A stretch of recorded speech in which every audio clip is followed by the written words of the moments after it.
Friends, thank you for being here today. What if I told you that the financial mechanism used to price silver for the last 40 years broke permanently last Friday, leaving the global market in a state of unacknowledged insolvency?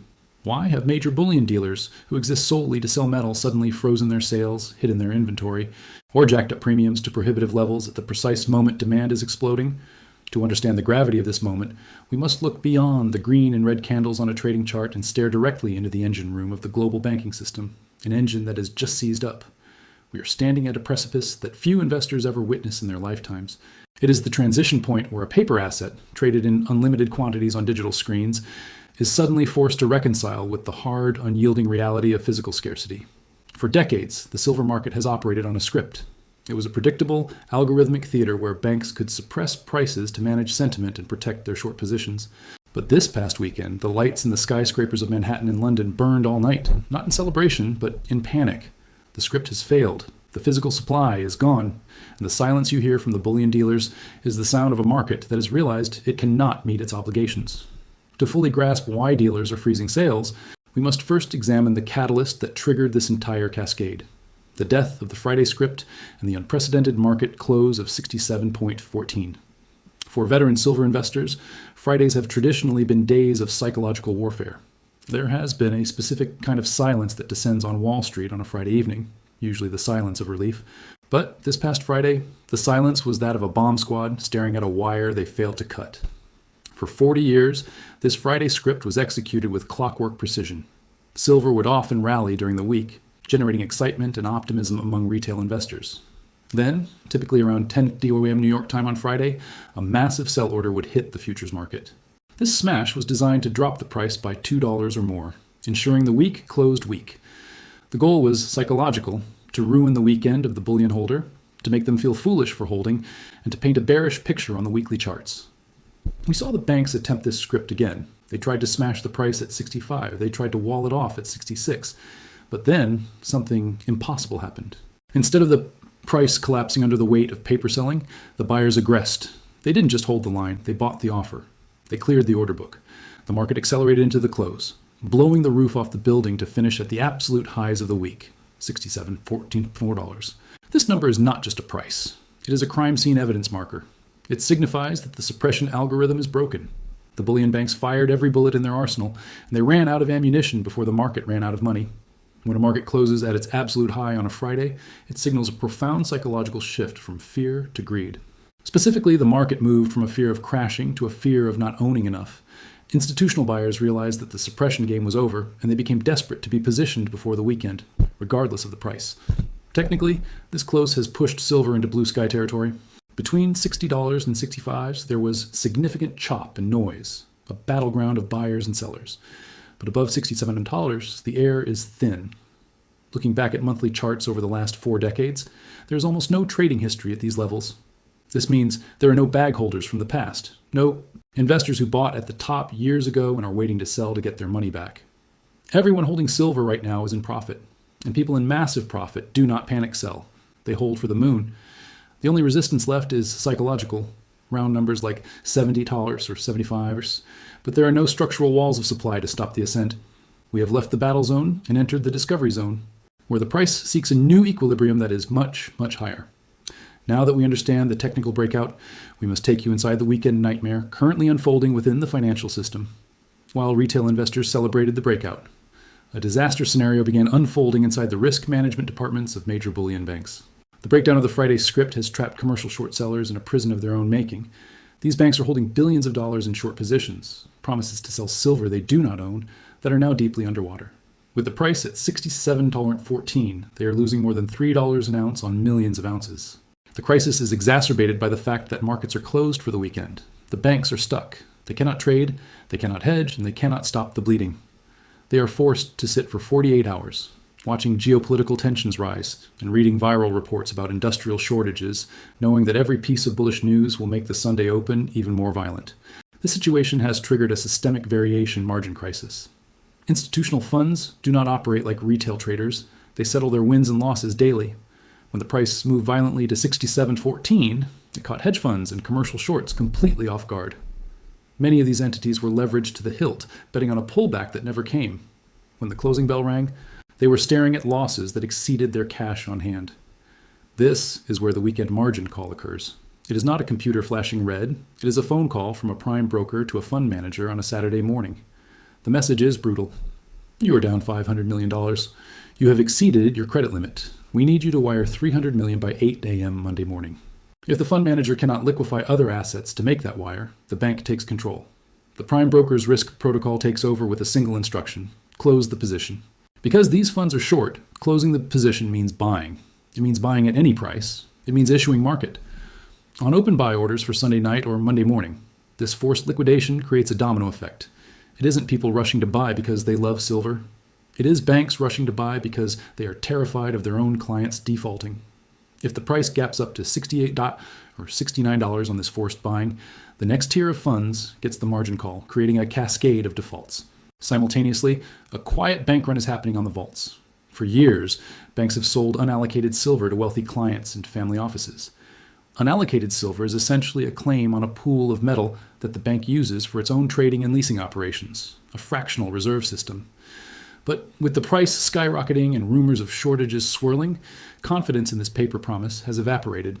We are seeing reports of billionaires and family offices demanding the conversion of their unallocated holdings to allocated storage. They want their names on specific bars, moved to segregated shelves, with serial numbers provided. This forces the banks to show their hand. If they have leased that silver out to industry or sold it to China, they do not have it. To avoid a lawsuit and a total collapse of confidence, they must go into the physical market and secretly buy bars at any price, $68, $70, whatever it takes, to satisfy these client demands. This internal squeeze is invisible to the retail trader, but it is a driving force behind the price resilience. This financial paralysis naturally leads us to the physical freeze, raising the question, if the price is so high, why are dealers refusing to sell? Logic suggests that high prices should unleash supply, but the opposite is happening. We are witnessing a phenomenon known as the physical freeze, where the machinery of the silver market grinds to a halt because the cost of doing business has become mathematically impossible. The epicenter of this freeze is the sudden catastrophic spike in silver lease rates. Most investors do not understand that the entire backbone of the silver industry, refiners, mints, and wholesalers, relies on leasing metal, not owning it. A refinery, for example, does not want to take the risk that the price of silver drops while they are processing scrap metal. They are in the business of refining, not gambling. To hedge their risk, they lease silver or use repo agreements to free up capital while they work. Normally, lease rates for silver are negligible, less than 1% or 2%. It is a minor cost of doing business, barely a rounding error for a major mint like the Royal Canadian Mint or a large refinery. However, in the wake of the shortage, lease rates have exploded. We have received reports of rates jumping to 12%, then 30%, and in some overnight markets, exceeding 100% annualized. Imagine you are leasing a car, and suddenly the rental company tells you the interest rate on your lease has gone from 2% to 100% overnight. You would return the car immediately. This is what is happening to refiners. The cost to borrow the metal they need to facilitate their operations has become so high that they cannot turn a profit. As a result, they simply stop buying. This explains the sudden halt in the purchase of junk 90% silver and scrap. On Friday, multiple major wholesalers and refineries sent out notices that they were suspending the purchase of 90% silver. They cannot afford to take the product in, hedge it via leasing, and refine it because the financing costs destroy their margin. This has cratered the market for secondary silver. Local coin shops are being told their inventory is essentially frozen because the upstream buyers have left the building. Furthermore, dealers are facing replacement cost risk. In a violent bull market, selling inventory is dangerous. Imagine a coin dealer sells 1,000 ounces of silver on Friday morning based on a spot price of $64. They take the customer as cash and promise delivery. They expect to call their wholesaler on Monday to restock those 1,000 ounces. But if the market gaps up to $70 on Monday and premiums rise, that dealer might have to pay $72 or $75 to replace the metal they just sold for $64. They take a massive loss on every ounce they moved. To protect themselves from bleeding capital, dealers have gone into defense mode. If you look at dealer websites, you see sold-out banners on items that might actually be in the vault. You see maintenance mode screens appearing conveniently during price spikes. Or, most telling of all, you see massive premiums. Dealers are jacking up the price over spot to effectively price silver at $80 or more. They are doing this to discourage you from buying until they know the price is real. They are freezing the flow of metal because the paper price has become too volatile to trust. I want to pause here for a moment because this is critical. I'm curious to hear what you're experiencing on the ground. If you walked into your local coin shop today, were the shelves full or empty? Drop a comment below and let us know what the premiums look like in your area. Are dealers selling or are they holding back? Your on-the-ground intelligence helps everyone in this community understand the real scope of this shortage. However, the issue extends far beyond local dealers. We are witnessing a global drain driven by the Shanghai magnet and industrial panic. While the Western financial system chokes on paper derivatives and lease rates, a much simpler and more brutal dynamic is playing out in the East. There's a massive arbitrage gap opening up between the COMEX price in New York and the Shanghai Gold Exchange in China. With the COMEX closing around $67, silver in China has been trading significantly higher, often pushing the equivalent of $72 or more. In the world of commodities, a $5 arbitrage spread is a black hole with infinite gravity. It dictates the flow of physical matter. If you are a global refiner or a mining company, you will not send your silver to New York to be sold for $67 when you can send it to Shanghai and receive $72. This spread is sucking every available 1,000-ounce bar out of Western vaults. We are witnessing a physical drain, where inventory is being put on pallets, loaded onto planes because ships are too slow for this level of panic, and flown to China. This creates a supply shock in the West. The metal that usually replenishes the COMEX vaults is being diverted. The registered inventory at the COMEX, the metal legally available to settle contracts, is evaporating. If this number gets close to zero, the exchange will be forced to declare force majeure, settling contracts in cash because they have no metal to deliver. This would mark the official death of the paper market. But the drain isn't just geographical, it is industrial.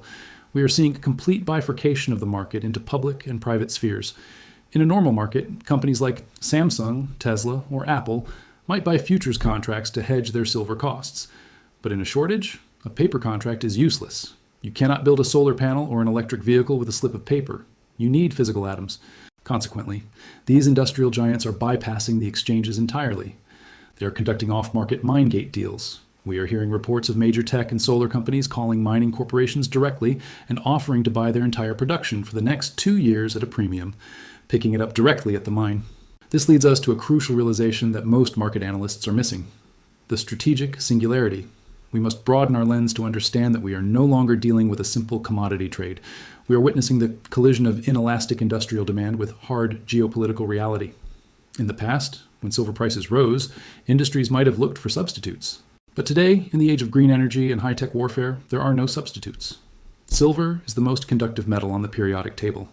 You cannot build an advanced cruise missile, a high-efficiency EV battery, or a top-tier solar panel with copper or aluminum. Physics simply does not allow it.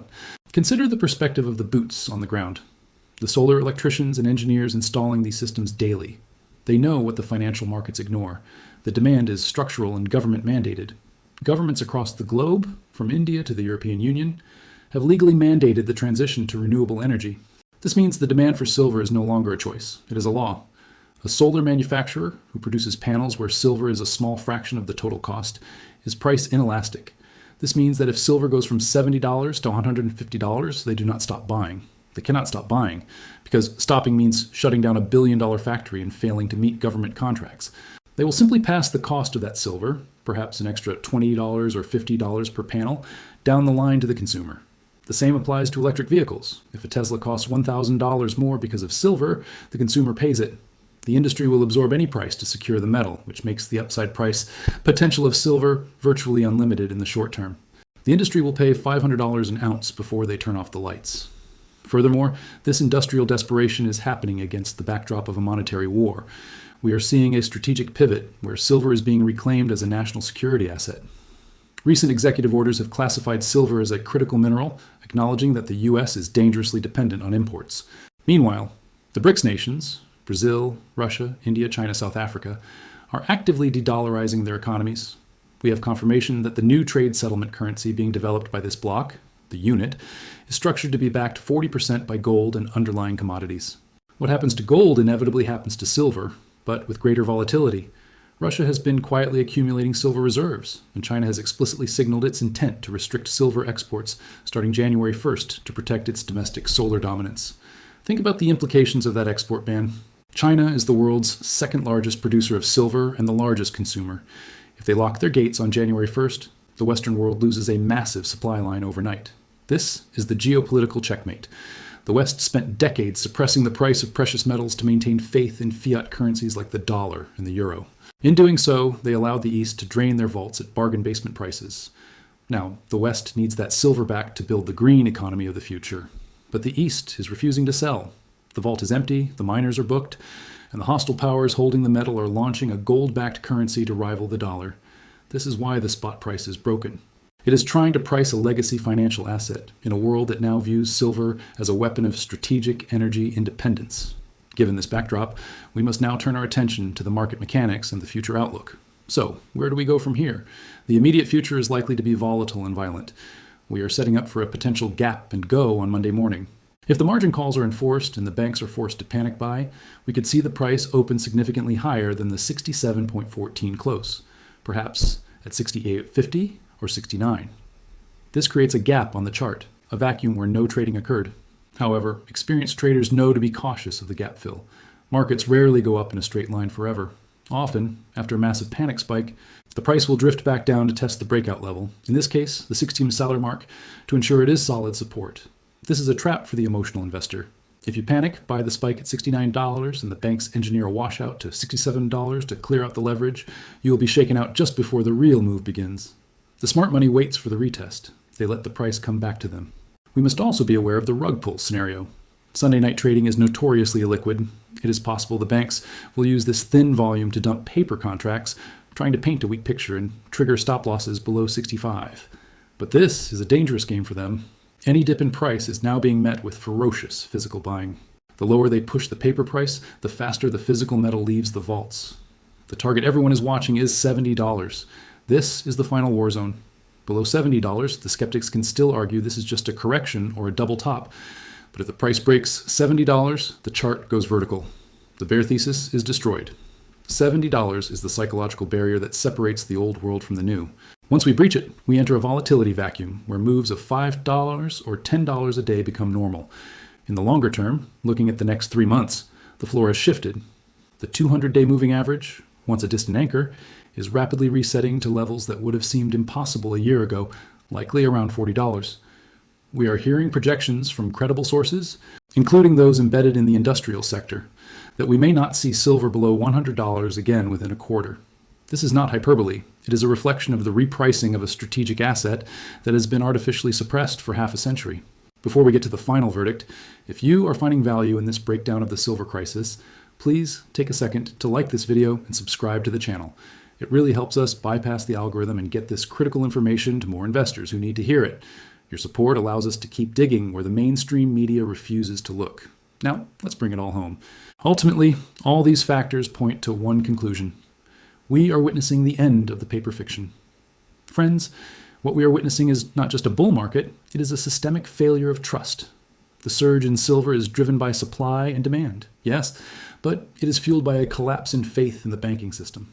When the Federal Reserve is printing money to the tune of $40 billion a month in QE, and when banks cannot honor their unallocated liabilities, investors flee to the only asset that has no counterparty risk. The divergence between the spot price and the physical price is the death knell of the current currency system. We are entering a phase where the spot price you see on your phone is becoming a fiction, a reference rate for paper gambling that has no bearing on reality. If you call a dealer today and try to buy silver at 67 ounces, they will laugh. The real price is $78, CD dollars, or whatever the holder demands. The premium is not a surcharge. It is the real price asserting itself over the paper lie. The freeze at the refineries, the panic in the bank risk rooms, and the empty vaults in London are all signaling the same thing. The physical silver supply is gone. It has been consumed by industry, hoarded by China, and stacked by prepared individuals. The game of musical chairs is ending, and the banks are the ones without a seat. Do not let the volatility shake you. Whether we gap up to $69 or retest $65, the trend has changed. The flow of metal has changed. The psychology has changed. You are holding an asset that is being repriced by the entire world simultaneously. Stay sharp, stay stacked, and do not be fooled by the paper price. The real value is in your hand, and for the first time in history, the world is waking up to realize just how much that is worth. Thank you.